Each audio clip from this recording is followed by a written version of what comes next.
السلام عليكم ورحمة الله وبركاته. شلونكم متابعيني الأعزاء؟ إن شاء الله الكل بخير وسلامة. طبعا حبيت أشارككم بعض المشتريات البسيطة اللي كنت محتاجتهم بالمطبخ هذه الأيام، واللي بعض المتابعين يسألوني هالأيام ماكو مشتريات، شوي تعرفون كنا ملتهين بعد وطلعة قليلة للسوق، والحمد لله والشكر. المهم جبت لكم هذا الشيء بسيط اليوم. جبت هذا السيت، طبعا سيت كامل اللي متكون من هاي المواعين. شوفوها، عندنا مواعين تصير للمرق او التمن تستخدموها. هذا السيت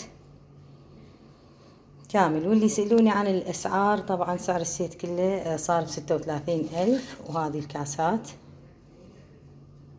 هاي الكاس طبعا حجم كبير، شوفوا.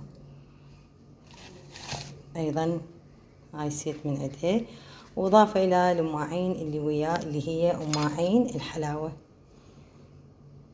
او نستخدمها احيانا للحميسه، الحلاوه، لاي مواعين انتم تحبون تستخدمونها. عندنا هنا ايضا الكاسات حجم الصغير، اصغر من ذيك الكاسات. وهاي ايضا نفسها كاسات صغيرة. وهذه المصفى اللي تستخدمونه للشاي، او البعض ممكن يستخدمه للبهارات.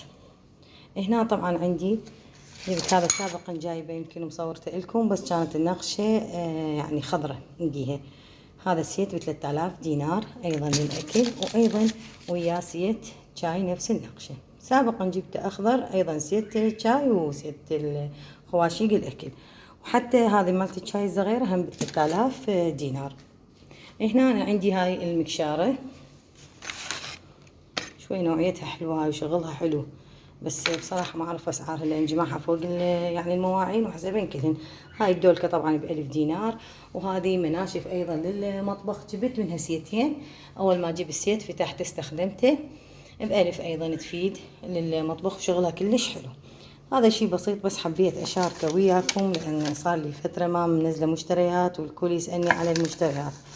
بعد عندي مشتريات إن شاء الله هم من أشتريها وأجيبها أعرضها لكم، بس حبيت أشارككم وبالفكرة وشوفوا شنو المحتاجينه أنتم للمطبخ وشنو اللي تردونه. أتمنى عجبتكم هذه المشتريات البسيطة، ولا تنسونا بالتعليق وباللايك. وأهلا وسهلا بكل المتابعين الجدد واللي اشتركوا بالقناة، نورتونا. وطبعا نزلنا فيديوهات هواي سابقا، وللطبخ أيضا نزلنا، أتمنى تروحون تشوفونها. ومع السلامة.